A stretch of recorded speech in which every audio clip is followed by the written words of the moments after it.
Bonjour et bienvenue dans cette nouvelle vidéo philosophique. De la philosophie, pas juste dans les livres, pas juste dans la tête, mais vraiment de la philosophie appliquée, celle qu'on peut appliquer vraiment au quotidien pour améliorer notre qualité de vie. Donc si vous êtes déjà abonné à cette chaîne, si vous avez déjà suivi les premières vidéos philosophiques que j'ai faites, et bien ici on est dans la continuité. On a déjà vu en philosophie trois perles de sagesse, trois conseils qui nous sont proposés par la philosophie du yoga, donc justement pour aller vers cette libération intérieure, pour aller vers plus de paix, de sérénité, d'épanouissement, de pleine conscience aussi dans la vie. Donc aujourd'hui, on va voir Svadhyaya, qui est l'étude de soi et qui est donc le quatrième niyama. Si vous n'avez pas vu les précédentes vidéos philosophiques, vous pouvez aussi aller les voir et puis vous n'allez rien perdre si vous les regardez dans le désordre.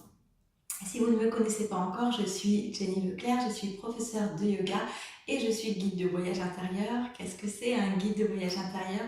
Eh bien, c'est quelqu'un qui accompagne les autres à aller voir qu'est-ce qui se passe dans leur intériorité, qu'est-ce qui se passe dans leur conditionnement, au niveau de leurs peurs, leurs blessures, qui fait que ça vient comme créer des conditions de vie à l'extérieur. Et lorsque les conditions de vie ne nous conviennent plus, on va vraiment le voir dans cette vidéo-là, ça ne sert à rien de vouloir aller changer les choses à l'extérieur.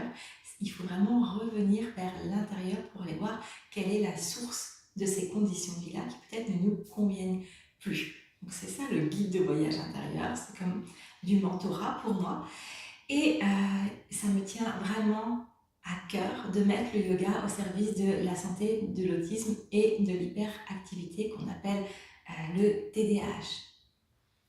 Donc revenons-en maintenant à cette philosophie du yoga qui a vraiment été une révélation pour moi.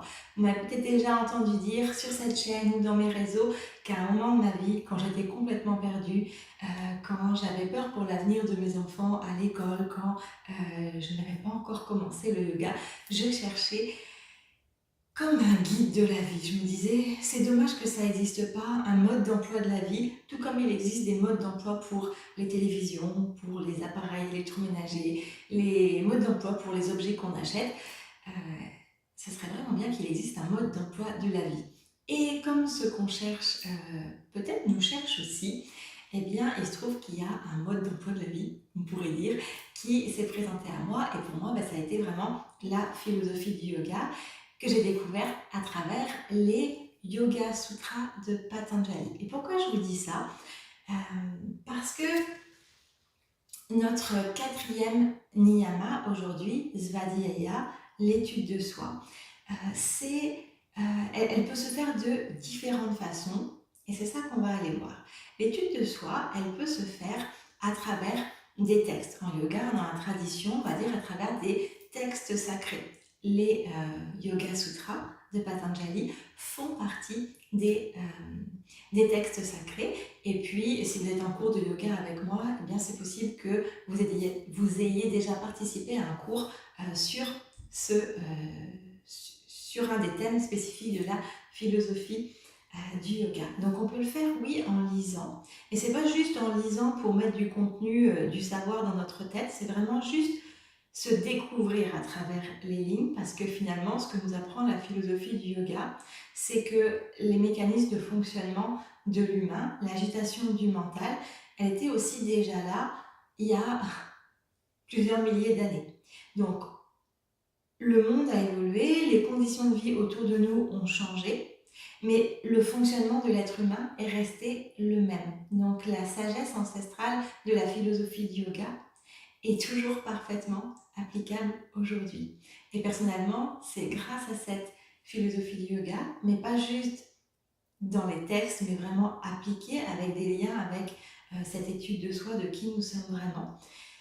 Ça a vraiment été transformateur et c'est grâce à ça notamment que j'ai pu surmonter les dépressions. Pas que, mais il n'y aurait pas eu cette reconnexion à soi à travers cette philosophie du yoga appliquée.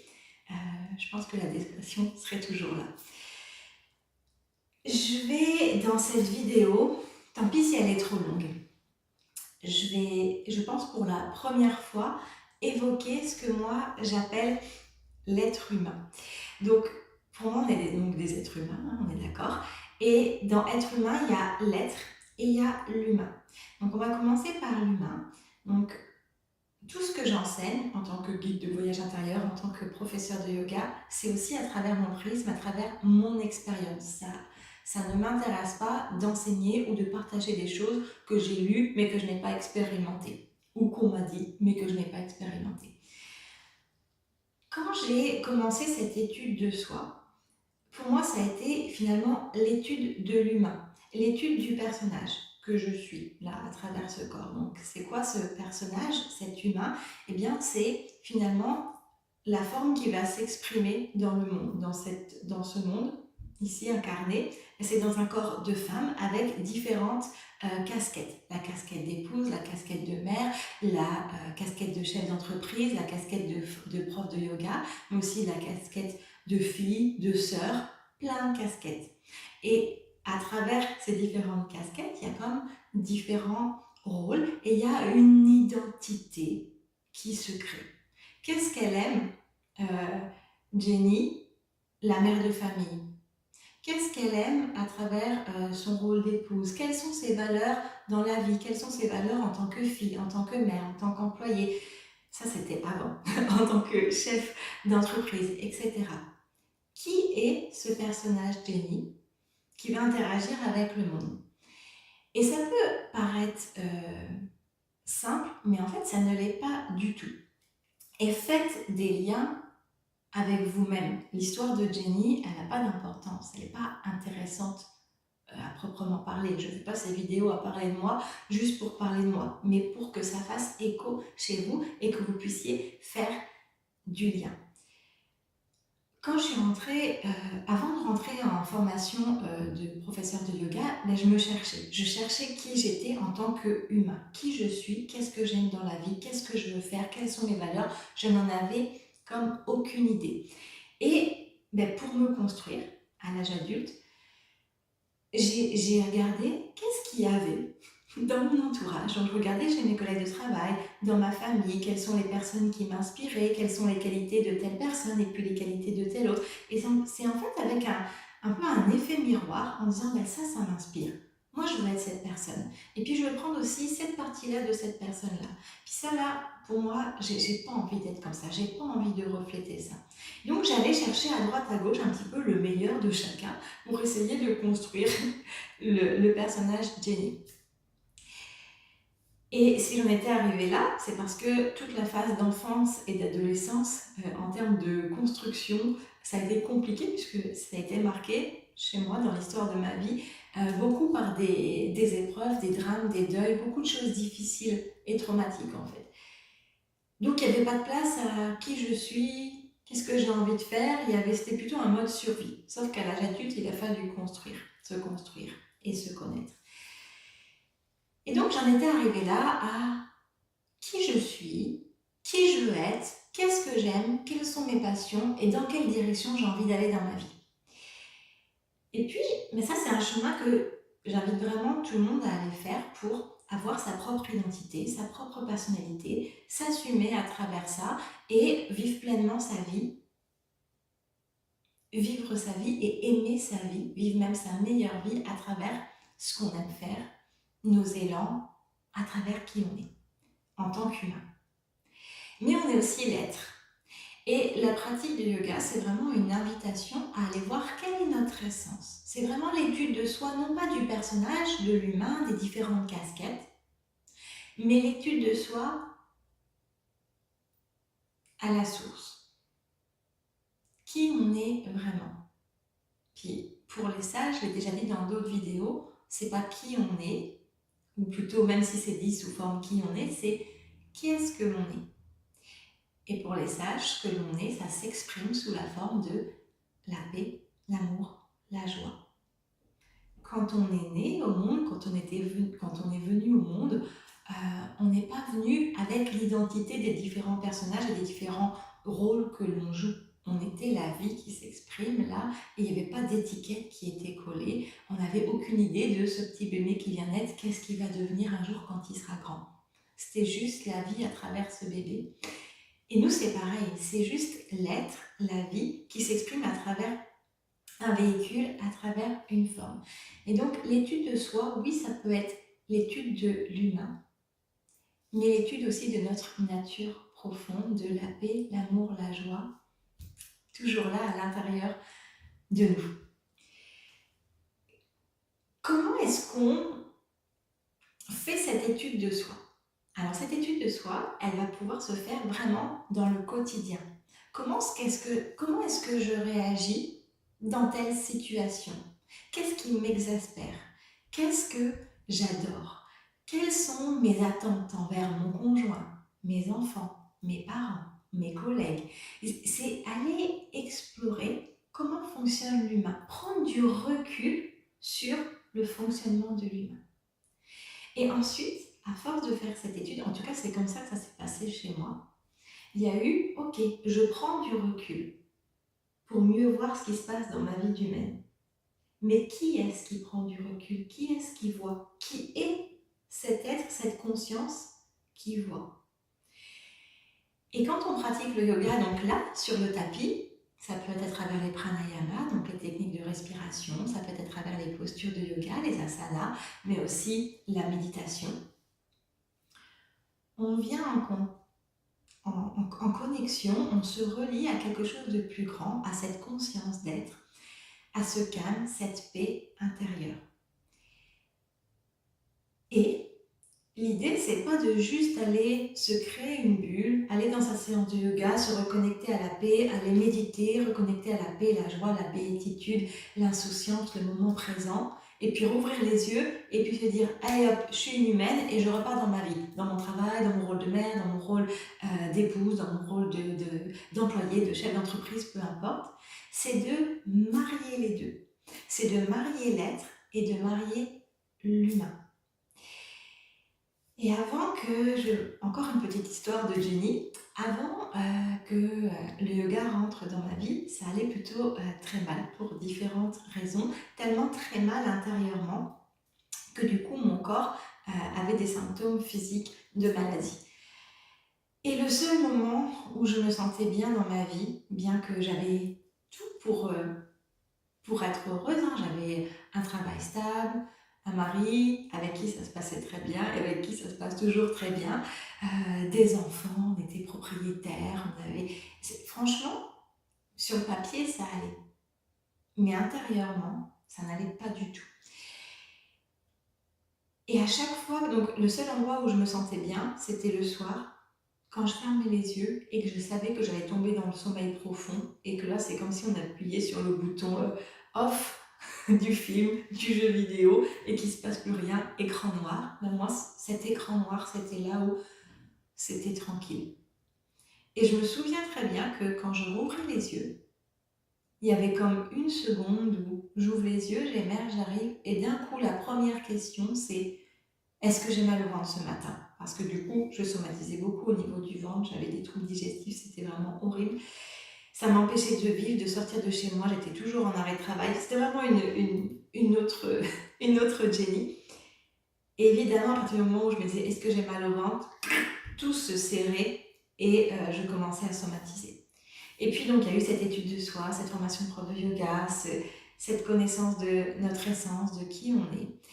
Et en 2024, début 2024, à force de faire cette étude de soi, il y a eu comme une révélation intérieure que ce que nous sommes, notre essence, la paix, l'amour, la joie, la conscience d'être, est toujours là et ne nous quitte jamais. Si je suis un humain, je ne peux pas être juste un humain, je suis un être humain. Donc la paix, l'amour, la joie est toujours là, mariée à l'être humain. Et donc pour la petite histoire, au réveil, dans cette période d'éveil, de révélation, de réalisation de la véritable nature, je m'endormais le soir dans cette conscience d'être en me disant la paix est toujours là. Je travaillais, je faisais mes journées, puis des fois je me disais est-ce que la paix est là? Oui, la paix est là. Et le matin, la paix était là la nuit. Je rouvrais les yeux et la première question qui arrivait c'est est-ce que la paix est toujours là? Et là, c'est la paix est toujours là. Et pour vous aussi, la paix est toujours là, mais peut-être que vous ne la ressentez pas parce qu'elle est comme voilée. On appelle ça la Maya, les voiles de l'illusion. Mais là, ça pourrait faire partie d'une autre vidéo. Et tout ça, je l'enseigne dans le programme Voyage au cœur de soi, la magie de la vie. J'en parle aussi dans les ateliers que je fais en présentiel. Donc, la vidéo serait vraiment beaucoup trop longue. Donc, je vais vraiment m'arrêter sur l'étude de soi, qui peut se faire à travers les livres, qui peut se faire sur le tapis, à l'intérieur, l'étude de l'humain, l'étude de l'être, mais aussi dans notre quotidien, dans notre façon d'interagir avec le monde. Et cette étude de soi, oui, elle est révélatrice parce qu'elle est libératrice. Oui, elle est agréable parce que c'est agréable quand on va aller découvrir quelles sont nos valeurs, qu'est-ce qu'on aime dans la vie. Mais cette étude de soi, elle va aussi venir mettre en évidence quelles sont nos peurs, quelles sont nos blessures, quels sont nos conditionnements, quelles sont ces parts de nous-mêmes qu'on aime moins. Donc en fait, cette étude de soi, c'est aller jouer avec nos parts d'ombre, nos parts de lumière. Et pourquoi est-ce qu'on voudrait aller faire cette étude de soi? Mais là, je vous le dis, puis peut-être que vous allez vous dire de votre côté, ben non, moi c'est pas du tout ça. Mais en fait, ce que cherche l'être humain, ce qu'il cherche, c'est le bonheur. Et le bonheur, c'est l'être. Mais lui, c'est pas l'être humain que le bonheur, c'est à travers l'être.